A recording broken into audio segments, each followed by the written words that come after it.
আমরা কত পরিকল্পনা করি, এটা করব, ওটা করব, মনে করি জীবন আমাদের ইচ্ছে মতো চলবে, কিন্তু হঠাৎ একদিন সব এলোমেলো হয়ে যায়।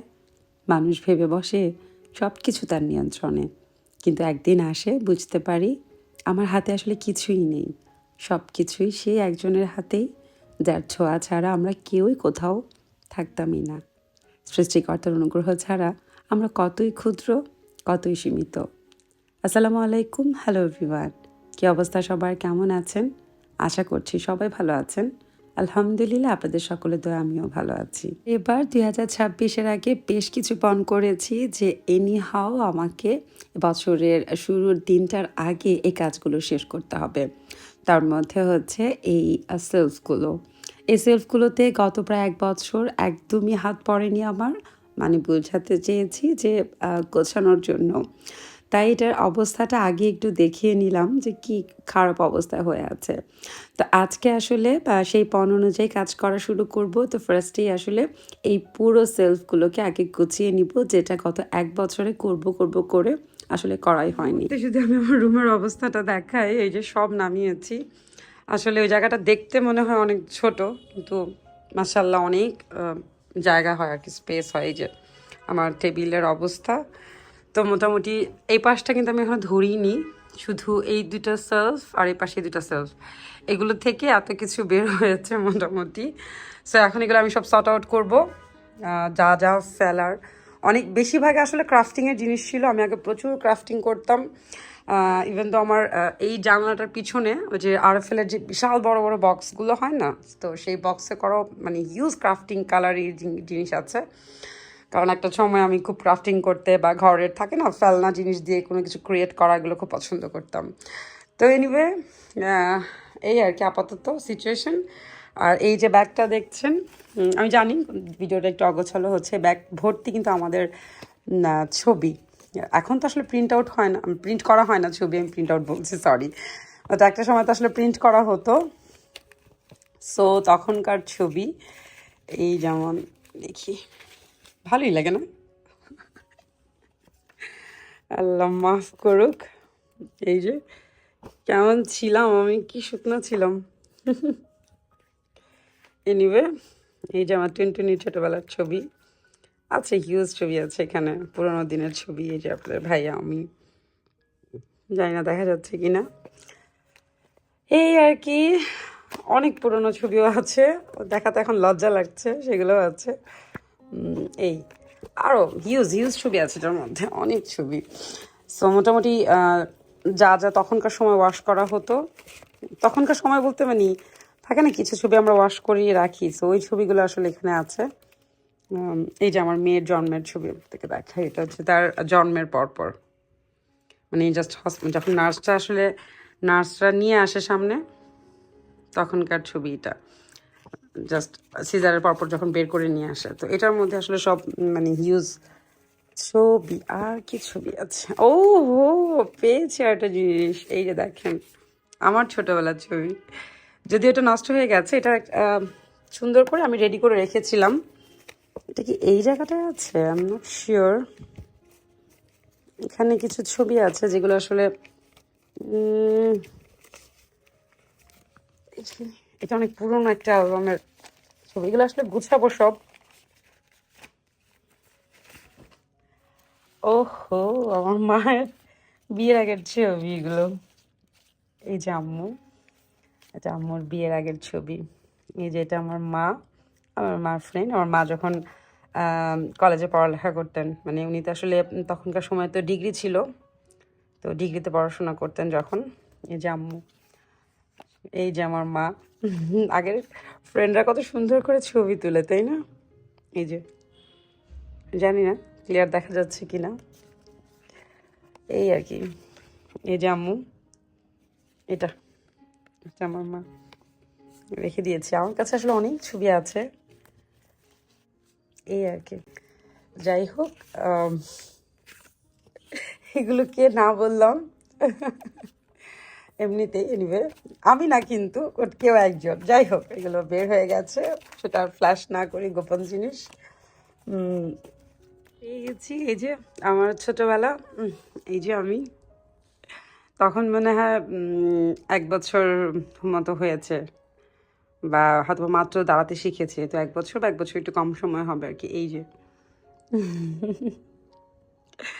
কেমন ছিলাম বলবেন তো আপুরা? কিউট ছিলাম না? তখনকার সময় ছবি, যে আমার জুতা, ভাবতে ভালোই লাগে। তো এই যে আমি, আমার ছবি, আর এইটা হচ্ছে আপু আর ভাইয়া। এই যে আমরা 3 ভাই বোন। আপু বড়, তারপর ভাই 1 বছরের ছোট, তারপর আমি আর কি। সো এই হচ্ছে আমরা 3 ভাই বোন। ভাইয়া মাসাল্লাহ অনেক মোটো সোটো ছিল, যদি এখন আর নেই। আর এই যে আমার বড় বোন। সবাই আর কি মাসাল্লাহ বলবেন, এখন তো সব বড় বড় হয়ে বাচ্চা কাচ্চার বাবা মা হয়ে গেছি আমরা। সো এই তো আমাদের 3 ভাই বোনের ছবি অনেক বছর পর। এই যে এটা স্কুলে আমি পুরস্কার নিয়েছিলাম, এরকম আরও অনেক ছবি ছিল, এগুলো আসলে হারিয়ে ফেলেছি কিছু। এটা আমার স্কুল লাইফে, আমি স্কাউট ছিলাম, তো গার্লস গাইড করতাম। এই সো এটা পুরস্কার নিয়েছিলাম, এই টাইপের ছবি আর কি। এনিওয়ে, এইটা হচ্ছে আব্বু আম্মুর পুরোনো দিনের ছবি। এই যে আম্মু আর আব্বু। সো এই যে আরও বের হয়েছে অ্যালবাম। এই যে এটা হচ্ছে আব্বুর বিয়ের পর। সো এই যে আব্বু, যদিও আসলে আমি এরকম মোচ অবস্থায়, গোফ অবস্থায় আব্বুকে কখনো দেখিনি, মানে আমার জন্মের আগে ওই বিয়ের পরপরই রেখেছিল, বিয়ের সময় তারপরে কেটে ফেলেছে। আর এই যে এটা হচ্ছে আমি, ঘোলা আসছে আমি জানি, একটু জুম করে দেখাই। এই যে আমি, আর এই ঘড়িটা আমার এখনো মনে আছে। কার কার এই টাইপের বাসা, আই থিঙ্ক সো 90s সবার বাসায় ধরনের একটা ঘড়ি থাকতো, যে ঘন্টায় ঘন্টায় হচ্ছে রিং বাজবে, মানে 2টা বাজলে 2টা ঘন্টা, 3টা বাজলে 3টা ঘন্টা। তো আমি খুব বিরক্ত হতাম যখন 12টা বাজলে 12টা ঘন্টা দিত, খুব মেজাজ খারাপ হতো। তো এই তো এটা হচ্ছে আমার ছোটবেলা, এটা হচ্ছে আমাদের মিরপুরের বাসার ছবি আর কি। আসলে এটা হচ্ছে আব্বুর একটা ছবি, আমি কেটে রেখেছিলাম, এই আর কি। এখানে আসলে অনেক পুরনো অ্যালবাম, বুঝতে পারছি না। এই যে এটা হচ্ছে আমার দিদা, আমার দাদু, এটাও আমাদের মিরপুরের বাসায় আর কি। আমার দাদু, আল্লাহ ওনাকে বেহেস্ত নসিব করুক। মানুষ নাই, কিন্তু আসলে মানুষের স্মৃতিগুলো রয়ে যায়, আর এই কারণে আসলে আমি ছবি তুলতে পছন্দ করি। জানি ছবি তোলা ঠিক না, কিন্তু আমার কাছে মনে হয় যে দেখেন মানুষটা নাই, কিন্তু এই যে মানুষটাকে দেখা যাচ্ছে, এই আর কি। সো এটাও আব্বু আম্মু, এটাও আব্বু আম্মু। অনেক ছবি আছে, যাই হোক এখানে অনেক পুরনো ছবি আছে। আচ্ছা, এই ছবিটা দেখাই। এটা হচ্ছে আমার ছোট চাচি, এই যে আমার ছোট চাচি। আর এখানে হচ্ছে আমার বড় বোন, আমার ছোট ফুপি, আর আমি। মনে হয় না 3 বোন, মানে আমরা আসলে সিরিয়ালি সব এক সাইজের ছিলাম আর কি। সো এটা হচ্ছে আমার বড় বোন, মাসাল্লাহ বলবেন, যদি ওকে কখন আসলে মানে দেখেননি আপনারা, বাট এটা অনেক আগে, তখন ও স্কুলে পড়ে। এটা আমার বড় বোন, তারপর এটা হচ্ছে আমার ছোট ফুপি, আর এই যে আমি। মাশাল্লাহ, এই যে সুন্দর না? হ্যাঁ, দেখতে দেখতে কেমন আমরা বুড়ো হয়ে যাচ্ছি না বড় হয়ে যাচ্ছি, এটাই দেখলে মনে হচ্ছে 3 বোন আমরা, বড় মেয়ে ছোট। তো এই আর কি, এটাই হচ্ছে আসলে মানুষের লাইফ, কখন কি হয়। এটা আমার বাবার ছবি, এই তো দেখিয়েছি। এগুলো নাই আসলে, খালি। ওকে, আচ্ছা, আরেকটা ফেভারিট ছবি দেখাই আমাদের। এই যেটা, এটা হচ্ছে আমাদের পরিবারের ছবি, ফুল পরিবার। এই যেটা আম্মু, আপু, ভাইয়া, আমি, আব্বু। তো এটা হচ্ছে আমাদের পুরো পরিবার, এই আর কি। আল্লাহ সবাইকে ভালো রাখুক, সুস্থ রাখুক। এই একটা মানুষ শেষ, আর 4জন আছি আমরা, এটাই আর কি। যে আল্লাহ আমাদেরকে এভাবে একসাথে রাখুক, ভালো রাখুক, যে যেখানে থাকুক না কেন, সবাই ভালো থাকুক, সবাই সবার মনের আশা পূরণ করতে পারুক, এটাই আর কি। আল্লাহ নেখাত দান করুক। তো এই আর কি। আমি ছবিটা দেখে একটা মজার কথা বলতাম, যে আম্মু ছোটোবেলা থেকে আপুকে বেশি আদর করে, এই জন্য আপুকে ধরে রাখছে। আর আব্বু আমাকে বেশি আদর করার জন্য আমাকে ধরে রাখছে। আর ভাইয়া, আমি বলতো ভাইয়া কেউ আদর করে না, তাই ভাইয়া কেউ ধরেনি। আর ভাইয়া বলতো কি জানেন, যে তোদের দুইজনকে একজন একজন করে আদর করে, এই জন্য তোদেরকে দু সাইডে রেখেছে, আর আমাকে তারা দুইজন অনেক বেশি আদর করে, এই জন্য তাদের দুইজনের মাঝে আমাকে রেখেছে। সো এটা নিয়ে ভাইয়ার সাথে আমার প্রায় লাগতো। মানে এই ছবিগুলো যখনই বের হতো আমি খুব মানে জেলাস ফিল করতাম, যে আমি তখন ভাবতাম আসলেই তাই তো, ভাইয়াকে মাঝে রেখেছে, তার মানে আব্বু আম্মু দুজনই ভাইয়াকে খুব বেশি আদর করে। এই আর কি, আসলে ছোটোবেলার অনেক স্মৃতি মনে পড়ে গেল। আর আমি আসলে আমার বাবার প্রিন্সেস ছিলাম। তো মাঝে মাঝে বলি যে আসলে এই পার্সেন্টার, আমি যখন চলে যাব তখন এই দুজনও নাই হয়ে যাবে, শুধু তিনজন থাকবে। সবাই প্লিজ আমার বাবার জন্য দোয়া করবেন, আল্লাহ যেন তাকে বেহেশত নসিব করেন। অনেক ভালো একটা মানুষ ছিলেন। আর আসলে না, বড় হয়ে যে যার মতো করে আলাদা হয়ে যায় না, তখন আসলে ভাই বোনগুলো আর ওভাবে একই সুতোয় আসলে আর গাঁথা থাকে না। আব্বু মানে আমার কাছে মনে হয় দড়ির এ পাশে উনি, এ পাশে একজন, মাঝখানে আমরা তিনজন ফুল গাঁথা থাকি। তো আসলে এই পাশটা চলে গেছে, তো তাই ফুলগুলো কেমন যেন লন্ডভন্ড হয়ে গেছে। এনিওয়ে, সরি, আর না দেখি ছবি ইমোশনাল হয়ে যাচ্ছে। মনে হয় প্রত্যেকটি পরিবারের একই গল্প, হয়তোবা বাবা মা যখন আস্তে আস্তে হারিয়ে যায়, তারপর হয়তো পরিবারটা কেমন যেন একটু আলাদা আলাদা হয়ে যায়, বা বলতে গেলে আসলে প্রত্যেকেরই তো আলাদা করে একটা পরিবার হয়। তো ওই একসাথে গাথাটা আসলে আর হয়ে ওঠে না মেবি। তো এনিওয়ে, যেটাই হোক না কেন, সো উপরে পার্টটুকু ক্লিয়ার করে এখন হচ্ছে এই ড্রয়ারগুলো পরিষ্কার করতে এসেছি। আসলে আমাদের এই টেবিলটা যেহেতু অ্যাটাচ করা, দেখতেই পেয়েছেন আলমারির সাথে বা ওয়ালের সাথে, তো যে কারণে আসলে এটা ক্লিন করতে গেলে একটু ভালোই প্যাক পেতে হয়। সো মোটামুটি বলতে গেলে আজকে পুরোপুরি টেবিলটা ক্লিয়ার করে ফেলেছি। আর এই তো এক গাদা ময়লাও কিন্তু বের হয়েছে। তো এনিওয়ে, অফ ক্যামেরা অলরেডি আমার গোছানো ডান। তো আমি খুব অল্প করে ছোট্ট করে দেখিয়ে দিচ্ছি, যদিও আমি ট্রাই করব আপনাদের যদি মনে থাকে তা সাইডে আসলে দেখিয়ে দেওয়ার জন্য বিফোরের অবস্থা। সো এই তো উপরটা এভাবে রেডি করেছি। এখানে হচ্ছে আমার একটু অন্ধকার আসছে, যেটার মধ্যে কোনো লাইট নেই। তো এটা হচ্ছে আসলে আমার যত স্টেশনারি গ্লু আছে এই জিনিসগুলো। আর এখানে এই এই একটা প্যাকেট, ওই পাশে আরও একটা প্যাকেট, প্রায় 10-12টা লেন্সের মতো আছে। ইনটেকই আছে প্রায় 7-8টা, ইউজই হয়নি। আর এরপর এখানে একটা বিশাল বড় শপিং ব্যাগ আছে। এই শপিং ব্যাগের মধ্যে প্রায় 10 থেকে না মোট 12টার মতো পেয়েছি আমি সানগ্লাস। আসলে ওই তো উপরে এনে রেখে দিতাম, পিছনে যেগুলো পড়ে যেত আমার মানে মাথাতেই ছিল না যে আসলে আমার এতগুলো সানগ্লাস আছে। তো এনিওয়ে, এরপর হচ্ছে এই পাশটায় আমার রিলিজিয়াস যত মানে বই আছে সেগুলো রেখেছি। এখানে বেশ কিছু বই আছে। দেন তো এই কর্নারটাতে হচ্ছে বুখারি যে আছে সেইটা, আর এটা হচ্ছে কোরআন শরীফ আছে, তাই আমি এটা হাত দিয়ে ধরলাম না। এই তো এই গেল এই কর্নারটা। এরপরে যদি আমি মিডল সেকশনটাতে আসি, এই যে, তো মিডল সেকশনটা হচ্ছে এপাশে আছে আমার যত স্ট্যান্ড আছে ভিডিওর, তারপরে লাইট আছে, আরও অ্যাক্সেসরিজ আছে ভিডিওর। এই পাশটাতে রেখেছি। এখানে হচ্ছে নর্মালি যে এক্সট্রা পেপার টেপার থাকে A4 সাইজের, সেগুলো ইনটেক টিস্যু রেখেছি।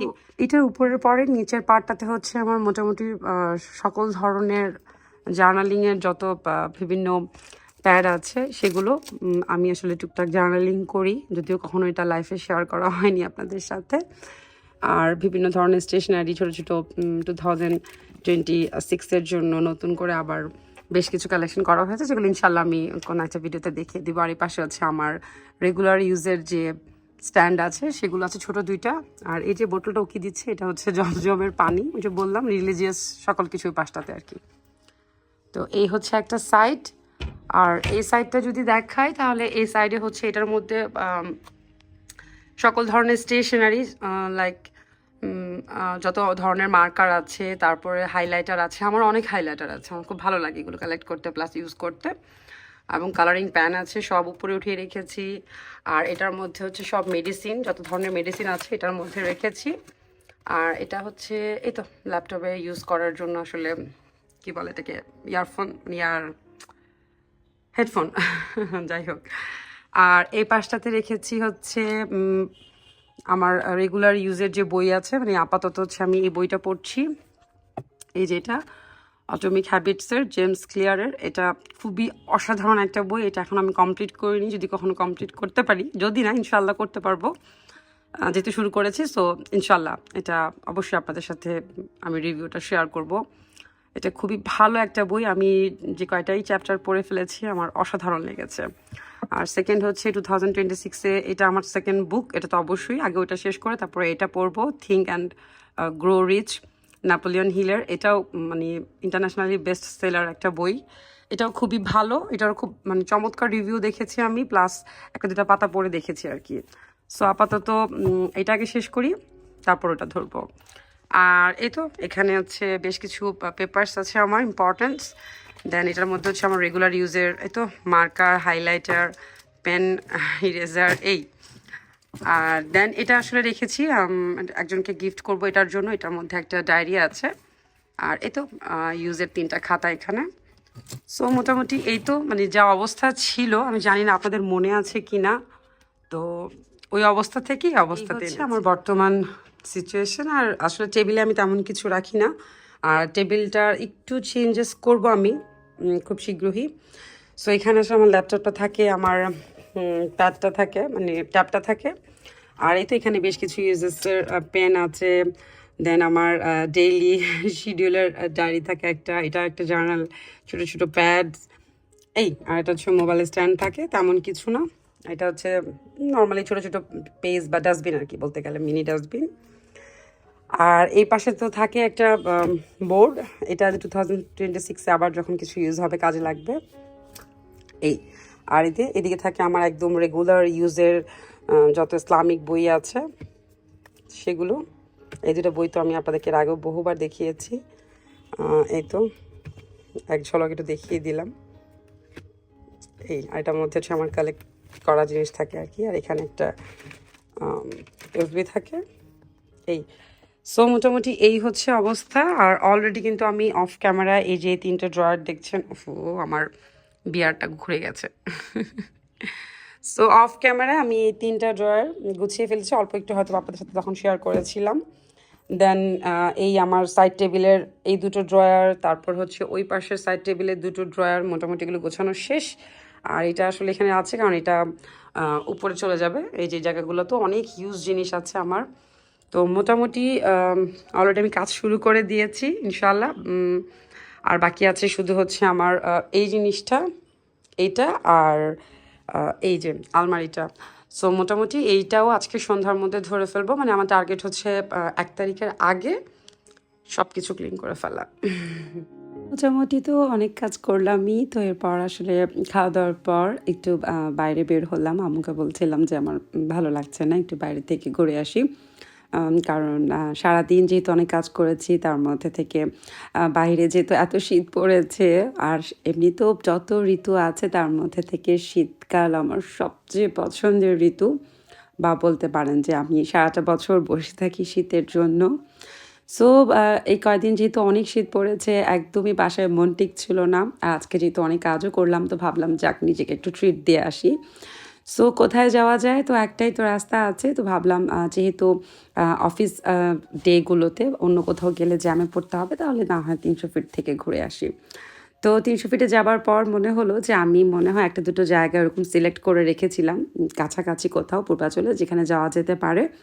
সো যেই ভাবা সেই কাজ, সাথে সাথে আসলে সেই জায়গাগুলো যেগুলো আমি সেভ করে রেখেছিলাম ফেসবুকে, তো ম্যাপটা অন করে তারপরে হচ্ছে চলে আসলাম।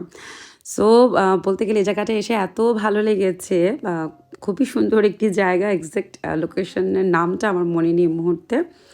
ইনশাআল্লাহ আমি চেষ্টা করব। নেক্সট যদি কারো জানতে হয় আমাকে কমেন্টস করবেন, আমি জানিয়ে দেওয়া ট্রাই করব। তো এই জায়গায় এসে অনেকগুলো দোলনা পেলাম। তো আসলে প্রত্যেকটি রেস্টুরেন্টে কিছু না কিছু খেতে হবে, তারপর হচ্ছে এই দোলনাগুলোতে আপনি চড়তে পারবেন। আর যদি জাস্ট ছবি তুলতে চান তাহলে একটা দুটো ইটস ওকে। তো আমি আসলে কিছু ওইভাবে খাওয়া দাওয়া করার নিয়তে যাইনি, তো তারপরও কি আর করার, একটা চা নিলাম, যদিও খুব বাজে ছিল চাটা। আর দেন হচ্ছে যে পিচিটা আসলে চা সার্ভ করেছে তাকে বললাম, ভাইয়া তোমাকে কিছু টিপস দিব, তুমি আমাকে একটু ছোট্ট করে ভিডিও করে দাও। তো পিচিটা পরে আসলে ভিডিওটা করে দিল। এখন আসলে যেহেতু একা মানুষ, কি করব, নিজের সিঙ্গেল শটগুলো এভাবেই কাউকে ধরে নিতে হয়। আর গাড়ি যেহেতু একটু দূরে রেখেছিল, তাই আসলে আমাদের পাইলটকেও বলতে পারলাম না, নাহলে আসলে ওকেই বলতাম। সো এনিওয়ে এরপর হচ্ছে তো ভিউটা দেখাচ্ছিলাম, এই যে এই রেস্টুরেন্টের মানে এই রেস্টুরেন্টের দোলনাগুলোতে আমি বসেছিলাম, দুবার যে দোলনা আমি দেখালাম আর কি। তো সব কিছু মিলিয়ে খুবই ভালো লাগছিল। এরপর একটু সামনে মানে হেঁটে যাওয়ার পরে ২-৩টা এরকম রেস্টুরেন্ট পরপরই আসলে এরকম দেখলাম যে লেটকা খিচুড়ি তৈরি করা হচ্ছে গরম, গরম। আর এখানে এরকম প্রায় আরও ২-৩টা রেস্টুরেন্ট আছে যেখানে শুধুই এই তো বিকাল ৫টার পর থেকে রাতের ১০:৩০ পর্যন্ত নাকি ওরকম লেটকা খিচুড়ি করা হয়। সাথে হচ্ছে গরুর মাংস বা মুরগি যেটি আপনারা নেন না কেন, প্যাকেজ সিস্টেম। তো প্যাকেজ হচ্ছে ২৫০ বা ২৭০ টাকার মতো পড়েছে। তবে যেটা মজার বিষয়, আপনারা খিচুড়ি হচ্ছে কি বলে আনলিমিটেড নিতে পারবেন। আর এই তো অ্যাড্রেসটা দেখিয়ে দিলাম। আসলে ওই দোলনার যে জায়গাটা, এটা একদমই সেম কাছাকাছি। সো দোকানে যে অ্যাড্রেসটা লেখা আছে ওই অনুযায়ী আপনারা চলে গেলেই হবে। তো যেটা বলছিলাম, খিচুড়ি আপনারা আনলিমিটেড নিতে পারবেন যতবার খুশি ততবার। কিন্তু সাথে হচ্ছে যে ছোট করে যে প্লেটে দেখলেন গরুর মাংস বা ওরকম মুরগির মাংসের ব্যবস্থা আছে। তো সত্যি বলতে সন্ধ্যা নামার পরপর মনে হচ্ছিল শীতটা আরও বেড়ে গেছে। তো খিচুড়িটা দেখে আর লোভ সামলাতে পারলাম না, আমি বসে পড়েছি। আর এই যে দেখতেই পাচ্ছেন ধোয়া ওঠা, যদিও আমি আসলে সাধারণত কখনো খাবারের ভিডিওটা ওভাবে মানে খেতে বসে করি না, তবে আজকে করেছি যে হালুম হুলুম করে হাত ডুবিয়ে খাচ্ছিলাম। বিলিভ মি, আমার কাছে মনে হয়েছে এর থেকে আজকের দিনের বেস্ট ট্রিট নিজেকে আর বেশি কিছু দেওয়া পসিবলই ছিল না, কারণ এরকম ধোয়া ওঠা গরম লাটকা খিচুড়ি গরুর মাংস দিয়ে, আর সেই সাথে বাহিরে ঘন কুয়াশা, প্রচণ্ড শীতের মধ্যে। তো এনিওয়ে এই ছিল আমার আজকের ছোট্ট ভিডিও। আশা করছি আপনাদের কাছে ভালো লেগেছে। ইনশাআল্লাহ দেখা হবে নেক্সট কোনো ভিডিওতে। সে পর্যন্ত সবাই ভালো থাকবেন। আল্লাহ হাফেজ।